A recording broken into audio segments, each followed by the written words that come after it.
Hello friends, welcome back to synthesis. આજે આપણે થોડી વધારે પ્રેક્ટિસ જોઈએ. Let's start our video. First sentence, Hanumanthappa wanted to study further. હનુમંતપ્પાને વધારે અભ્યાસ કરવાની ઈચ્છા હતી. હી વોઝ અ પુઅર કુલીઝ સન. એ ગરીબ કુલીનો છોકરો. કુલી મતલબ વજન ઉંચકીને જે પૈસા કમાય. રેલવે સ્ટેશનમાં જનરલી આપણે જોતા હોઈએ. મિત્રો, આ એક જૂની ટેક્સ્ટ સ્ટાન્ડર્ડ 12ની હતી. એમાંથી રિયલ સ્ટોરી છે.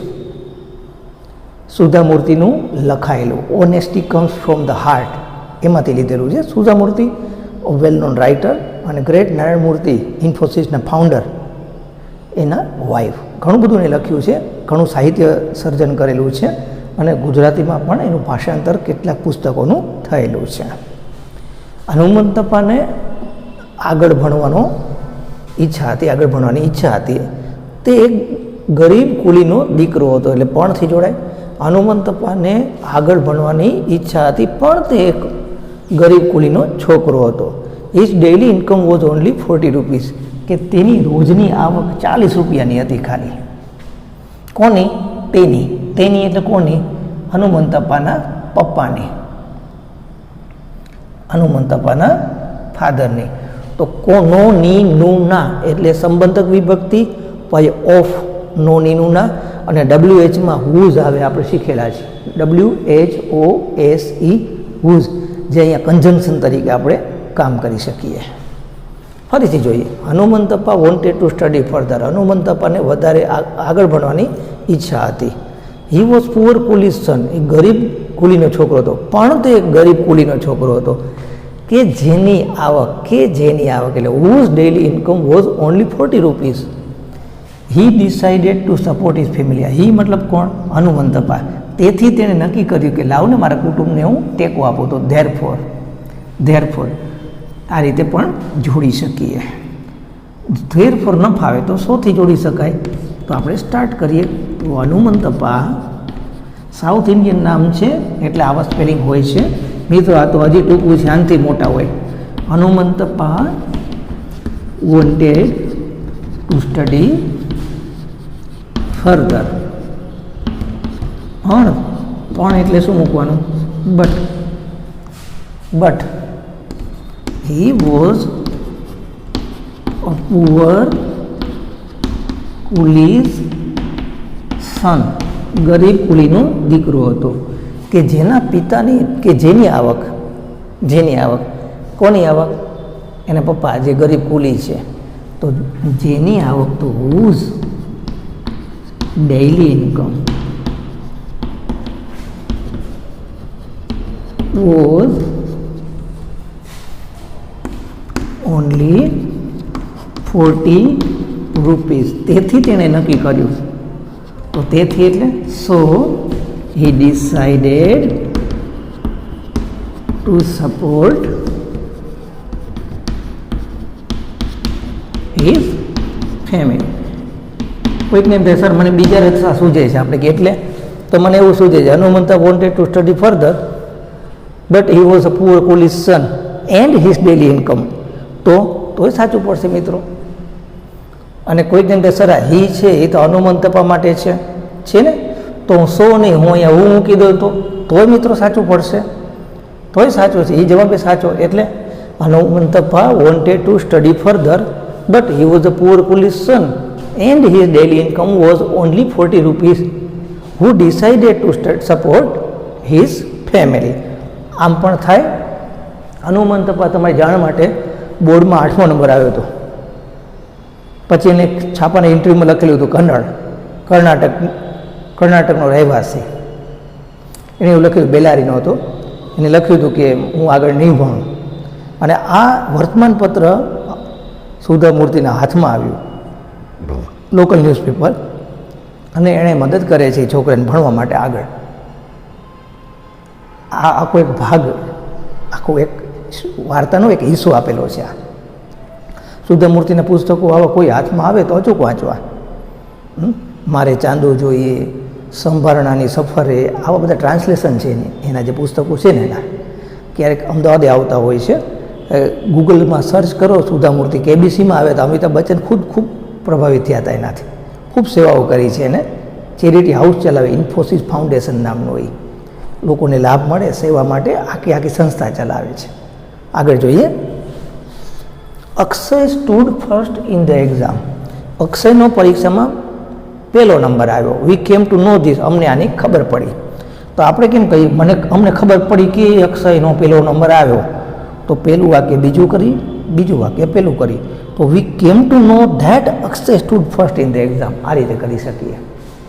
એકવાર હજી જોઈએ, અક્ષયનો એક્ઝામમાં પહેલો નંબર આવ્યો, અમને આ ખ્યાલ આવ્યો, અમને ખબર પડી, વી કેમ ટુ નો ધીસ, તો અમને ખબર પડી કે, તો we came to know that Akshay stood first in the exam. એટલે આ રીતે પેલા બે વાક્યોને જોડીએ. આગળ જોઈએ, we went to his house, અમે તેના ઘરે ગયા. તો અમે એના ઘરે ગયા, અમે તેના ઘરે ગયા. શું કામ એને ગયા ભાઈ એના ઘરે? We wanted to congratulate him, અમારે એને અભિનંદન આપવા હતા. તો because we wanted to congratulate him. કોઈક અંદર સર બીકોઝ નહીં, હેતુ છે ને, તો આપણે કે હા, તો આ વી વોન્ટેડ નીકળી ગયા, ટુથી જોડી દઈ દો તો ટુ કોંગ્રેચ્યુલેટ હિમ, તો એ સાચું. કોઈ કે એમ નહીં સર, આપણે એને હેતુ જ છે ને, તો આપણે ઇન ઓર્ડર ટુથી મૂકી દઈએ તો ઇન ઓર્ડર ટુ કોંગ્રેચ્યુલેટ હિમ, તો એ સાચું. કોઈ કેમ કે એમ નહીં sir, with view to congratulating હિમ મૂકી દઈએ તો એ સાચું. હેતુ છે સો ધેટથી ભેગા થઈ આવે, so that we could congratulate him, એમ પણ સાચું. In order that we could congratulate him, એમ પણ સાચું. એટલે તમને જે સહેલું લાગે અથવા તો તમને જેટલા રસ્તાની ખબર છે એ બધી રીતે અહીંયા થઈ શકશે. ખાલી એ બે વાક્યોને જોડીએ છીએ એ કયા સંબંધથી જોડાયેલા છે, કારણ છે, પરિણામ છે, હેતુ છે, શું છે, તો એના પ્રમાણે આપણે સંયોજકનો ઉપયોગ કરીએ. તો Akshay stood first in the exam, અક્ષયનો પરીક્ષામાં પહેલો નંબર આવ્યો, અક્ષયનો પરીક્ષામાં પહેલો નંબર આવ્યો. વી કેમ ટુ નો ધીસ, અમને તેની ખબર પડી, તો અમને ખબર પડી કે અક્ષયનો પહેલો નંબર આવ્યો. તો બીજું વાક્ય પહેલું કરી દઈએ પહેલાં, તો વી કેમ ટુ નો, ખબર પડી કે, એટલે ધીસ નહીં પણ ધેટ. કોઈક વખત અહીંયા ધેટ જ લખેલું હોય તો સારું છે, તો આપણે ધેટ જ મૂકી દઈશું સીધું જ. ધીસ છે તો ધેટ થઈ જાય, બરાબર. અહીંયા કોઈક વાર સોય આપેલું હોય તો સોનું ધેટ થઈ જશે, કે એના અર્થમાં આવશે એટલે ધેટ મૂકવાનો. વી કેમ ટુ નો ધેટ, શું ખબર પડી? તો અક્ષયનો પહેલો નંબર આવે એ ખબર પડી. Akshay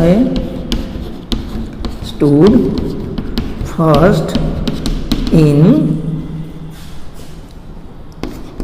the exam. તેથી અમે એના ઘરે ગયા, એક્ઝામમાં પહેલો નંબર આવ્યો તેથી. So we went to his house. શું કામ એને ગયા ભાઈ? તો because we wanted to congratulate him. કોઈકને એમ નહીં સર હેતુ ટુથી જોડું, તો ટુ કોંગ્રેચ્યુલેટ હિમ, આમ પણ સાચું છે. બીજા રસ્તાઓ શું છે? તો we came to know that Akshay stood first in the exam, બરાબર.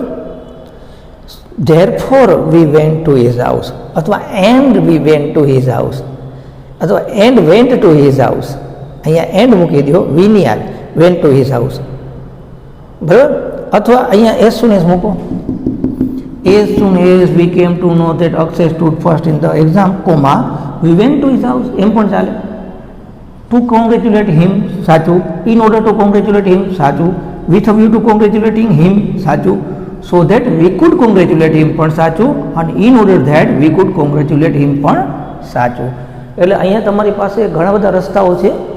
જે રસ્તો આપણને અનુકૂળ લાગે ને ખાતરી હોય કે આ સાચો જ છે, તો એનો આપણે ઉપયોગ કરીશું. સિન્થેસિસની ખાસિયત છે કે જવાબ એકથી વધારે હોઈ શકશે. અને આગળ આપણે ચર્ચા કરી ગયા કે આમાં 1, 2 ને 3 આ રીતે માર્ક આવશે.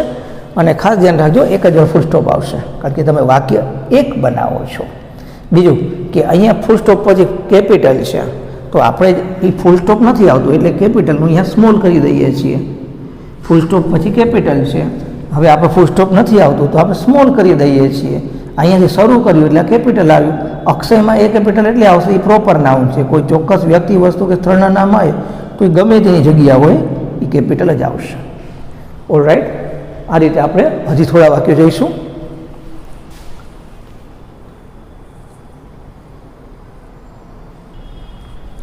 મિત્રો, થોડા વધારે એક્ઝામ્પલ જોઈએ કે જેથી આપણા માટે કામ સરળ થઈ જાય. ચાલો સ્ટાર્ટ કરીએ. વી સો અ કોમેડી ડ્રામા. અમે એક રમૂજી નાટક જોયું. It was a Parsi drama. તે એક પારસી નાટક હતું. તો પારસી ટોટલા બોલતા હોય, કેવું કૌતુક છે જુઓ તો, ટોટલું સાંભળી તો મજા આવે. ભારતની એકમાત્ર એવી ધર્મની પ્રજા છે કે જેની વસ્તી ઘટે છે, ઉત્તરોત્તર ઘટતી જ જાય છે. Now they are less than 1 lakh in India. ભારતમાં એમની વસ્તી 1 લાખથી ઓછી છે. ભારતમાં એમનું યોગદાન જબરજસ્ત છે. આ ટાટા છે, વાડિયા છે, આ બધા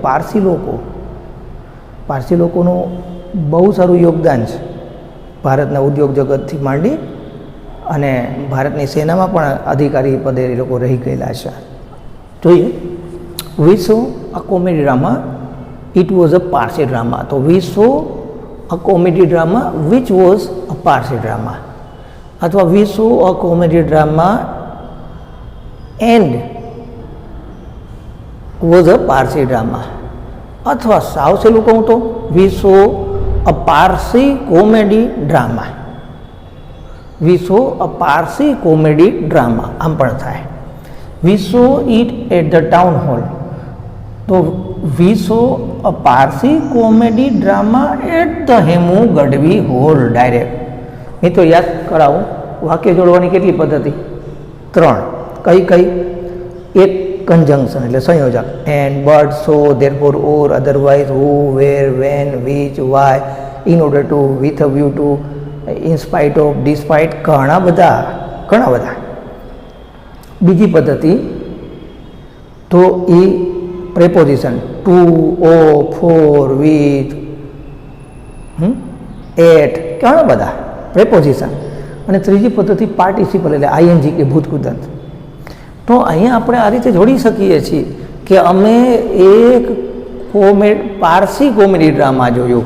એટલે we saw a Parsi comedy drama ક્યાં જોયું? At the Hemu Gadhvi hall. પ્રેપોઝિશનથી જોડાશે. શું કામ? આ વી એકવાર આવી ગયું, સો એક વખત આવી ગયું. ઈટ કોમેડી માટે છે, કોમેડી ડ્રામા માટે. એ જ વસ્તુ રિપીટ થઈ. નવી વસ્તુ શું આવી? તો એનું સ્થળ આવ્યું, at the Hemu Gadhvi hall. 3 વાક્ય એમને જોડાઈ જશે. હજી એક વખત જોઈએ.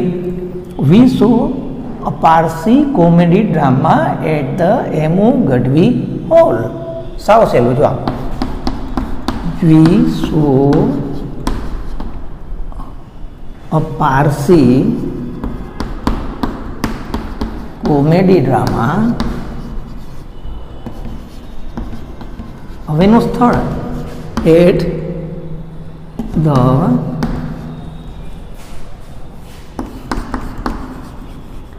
હેમુ ગઢવી હોલ. કોઈ કંઈ સર એવું નથી કરું, મને બીજી રીતે કંઈ થાય એમ કહો ને. થાય ને? We saw a comedy drama which was a Parsi drama. પછી અહીંયા સ્થળ જોડી દો, at the Hemu Gadhvi hall, તો એ ચાલશે, તો એ સાચું જ છે, કાંઈ ખોટું નથી. સ્થળ વાક્ય છેડે આવે, આપણે વાક્ય છેડે જ મૂક્યું છે. ફરી પાછા બધા પદક્રમ હોય તો કેમ વાક્ય આપણે જોડીએ? તો બધા પદક્રમ હોય તો પહેલાં કર્તા, પછી ક્રિયાપદ, પછી કર્મ, પછી અન્ય શબ્દ, પછી સ્થળ અને છેલ્લે સમય. સમયને તમે વાક્યની શરૂઆતમાં પણ રાખી શકો છો, એમ પણ ચાલી શકે. બરાબર. હવે રહ્યું કયું વાક્ય? એક જ. વી રિટર્ન લેટ એટ નાઇટ. અમે રાત્રે મોડા પાછા આવ્યા. તો એ વાતને આગળ ચલાવે છે. અમે એક પારસી કોમેડી નાટક જોયું હેમુ ગઢવી હોલમાં અને મોડા પાછા આવ્યા. તો એન્ડ રિટર્ન, પછી વી લગાડવાની જરૂર નથી મિત્રો. એન્ડથી જોડો તો આગલું ભાગ છે એને રિપીટ કરવાની કોઈ જરૂરિયાત જ નથી. તો and return late at night.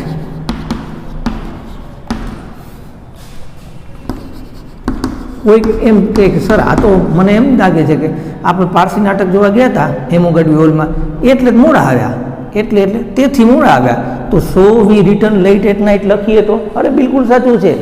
Therefore we return late at night લખીએ તો એ પણ સાચું છે. પણ આખી એક પ્રક્રિયા છે, એક વાત છે, એ આગળ ચાલે છે. તો તમે એન્ડથી પણ જોડી શકો છો. સૌથી સિમ્પલ સૌથી સરળ પદ્ધતિ વાક્ય જોડવાની એન્ડ છે. અને એન્ડ બધાનું ફેવરિટ હોય છે. ધ્યાન રાખજો, જ્યારે તમને આ બે વાક્યો એન્ડથી જોડાતા દેખાય ને, એટલે we saw comedy drama and it was Parsi drama, તો નહીં કરતા બને ત્યાં સુધી. શું કામ? એક વખત તમે એન્ડથી જોડશો, પછી બીજી વખત ત્યાં તમે એન્ડનો ઉપયોગ નહીં કરી શકો આગળ જતાં. તો બને ત્યાં સુધી પહેલાં બે વાક્યોને એન્ડથી જોડવાનું ટાળો, કે જેથી કરીને આપણે એન્ડ આપણે હાથ વગવું રહે, કે જ્યારે એનો ઉપયોગ કરવો આગળ ક્યાંય જરૂર પડે તો ફટદીન કરી નાખીએ આપણે. આ ખાસ ધ્યાન રાખો. આગળ જોઈએ. વી were studying at Lalan college. ભુજની એક ફેમસ કોલેજ છે, સરકારી કોલેજ છે લાલન કોલેજ, બહુ સારી છે. અમે લાલન કોલેજનો અભ્યાસ કરતા હતા. At that time Mister Rawal was our principal. ત્યારે મિસ્ટર રાવલ છે એ અમારા આચાર્ય હતા. ક્યારે હતા? જ્યારે અમે ભણતા ત્યારે હતા. આવો મતલબ થયો. તો જ્યારે ત્યારે માટે આપણે શું કરીએ? તે સમય હતા, એટલે જ્યારે ત્યારે. તો જ્યારે ત્યારે તે સમયે, એના માટે આપણા પાસે એક સંયોજક છે ને, કયું છે? સાવ સહેલું છે, વેન. પ્રશ્ન પૂછવા માટે વેન, ક્યારે. જોડવા માટે જ્યારે. એવી રીતે પ્રશ્ન પૂછવા માટે વેર એટલે ક્યાં, જોડવા માટે જ્યાં. પ્રશ્ન પૂછવા માટે વેન એટલે ક્યારે, જોડવા માટે જ્યારે. પ્રશ્ન પૂછવા માટે વેર એટલે ક્યાં, જોડવા માટે જ્યાં. તો અહીંયા શું કરવાનું છે? અમે લાલન કોલેજમાં ભણતા હતા ત્યારે મિસ્ટર રાવલ અમારા પ્રિન્સિપલ હતો. ક્યારે પ્રિન્સિપલ હતા? જ્યારે અમે ભણતા ત્યારે હતા. બે પદ્ધતિ છે. જ્યારે અમે લાલનમાં અભ્યાસ કરતા લાલન કોલેજમાં, ત્યારે મિસ્ટર રાવલ અમારા પ્રિન્સિપલ હતા. તો કેમ જોડશું? વાક્યની શરૂઆતમાં વેન મૂકી દઈએ. તો when we were studying at Lalan college, પછી કોમાં આવે. એટ ધેટ ટાઈમ એટલે જ્યારે ત્યારે. તો એટ ધેટ ટાઈમ નહીં લખવાનું, એ નીકળી જશે. Mister Rawal was our principal. આ રીતે જોડીએ આપણે. કોઈકને એમ થાય કે સર આમાં કંઈ ફેરફાર કરી શકાય, એટલે આને પેલું જ બનાવીએ, અહીંયા વેન ન મૂકીએ.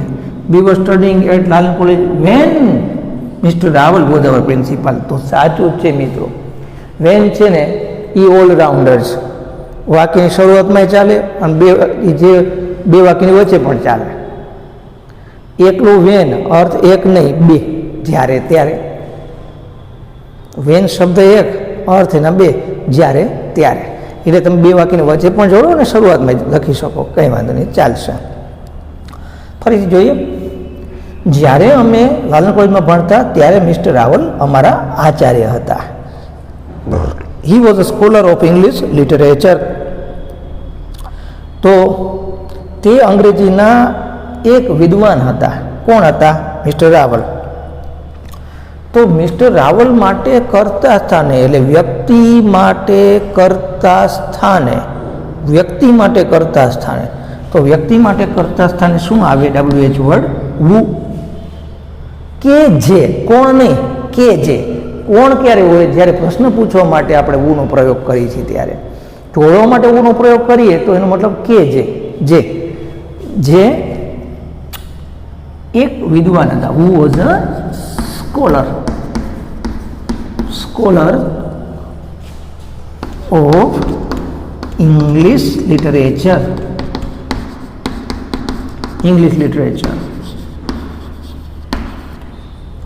આટલો ભાગ પાછો.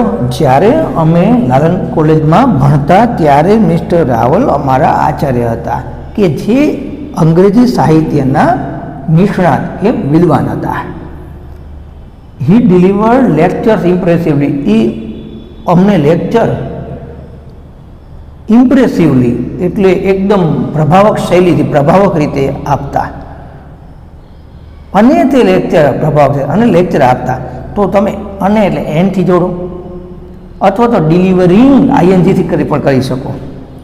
એટલે who was a scholar of English literature delivering lectures impressively. ફરી પાછું વાક્ય જોડવાની કેટલી ટેકનિક? 3. એક સંયોજક એન, બટ, સો વગેરે વગેરે. બીજા preposition to, at, for, with, etc. અને ત્રીજું પાર્ટિસિપલ આઈએનજી કે ભૂત કુદન. તો અહીંયા એનો ઉપયોગ કરી શકશો. Delivering lectures impressively. કોકે સર થોડું ડિફિકલ્ટ લાગે છે આ. બીજો કોઈ રસ્તો સહેલો છે ને? સાવ જ સહેલો. જો એન્ડ ડિલિવર્ડ લેક્ચર્સ ઇમ્પ્રેસિવલી પણ કરી શકશો.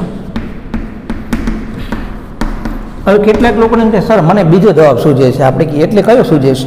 એ કે આ બરોબર, when we were studying at લારેન college mister Rawal was our principal. બરોબર. હવે મને અહીંયા એન્ડ મૂકવાની ઈચ્છા થાય છે. And was a scholar of English literature. ચાલે? અરે 100% ચાલે મિત્રો, સાચું જ છે. પછી આપણે કીધું અહીંયા એન્ડ મૂકી દીધું હતું, હવે અહીંયા શું કરીશ? તો કે સર એમ તો ખબર પડે ને, અહીંયા એકવાર એન્ડ મૂક્યું વ્યક્તિ માટે જે છે ને, કયા વ્યક્તિ માટે? તો કે પ્રિન્સિપાલ માટે. તો અહીંયા હું મૂકી દઉં તો અરે ભાઈ સાચું જ છે. તો એ જ્યાં એન્ડ છે વ્યક્તિ માટે કરતા સ્થાને વાક્ય હતું તે તમે એન્ડથી જોડ્યું. ક્યાં? તો આયા એ છે, તો અહીંયા તમે હું મૂકી શકો. અને એ પદ્ધતિ અહીંયા આવે છે, તો તમે અહીંયા શું મૂકેલું છે? હું. અહીંયા તમે એન્ડ મૂકી શકો તોય સાચું છે. પણ બે વખત હું કે બે વખત એન્ડ નહીં લખતા એ યોગ્ય ના કહેવાય. જ્યારે આપણે સંયોજકનો ઉપયોગ કરીએ છીએ વાક્યો જોડવા માટે, તો આખા કન્જંક્શનનો જે ટોપિક છે ને એમાં એક સંયોજક એક જ વખત વાપરવું જોઈએ. ખાસ ધ્યાન રાખજો. બરાબર? આઈ હોપ બહુ ઇઝી લાગ્યું હશે, મજા આવે એવો ટોપિક છે. આની અંદર પ્રેક્ટિસ એક જ માત્ર રસ્તો છે માસ્ટરી લેવા માટે. પણ બહુ આનંદ આવે એવો ટોપિક છે, કારણ કે વિચારવાનું આપણે ઇંગ્લિશમાં નથી, અહીંયા ગુજરાતીમાં જ છે. Our thinking process is always in English because we are Gujarati people. એટલે આપણે અહીંયા મજા એટલે આવે છે કે આપણે વિચારવાનું છે. વિચારવાનું કેમાં છે? ગુજરાતીમાં છે. શું? English. Then we have to translate it into English, કે આમાં કયું કન્જંક્શન વાપરશું આપણે અંગ્રેજીનું, અને વાક્ય જોડાઈ જાય છે. Okay, thank you for watching this video. Hope you really like it. Next વિડીયોમાં ફરી પાછા એક નવા ટોપિક સાથે ભેગા થશું.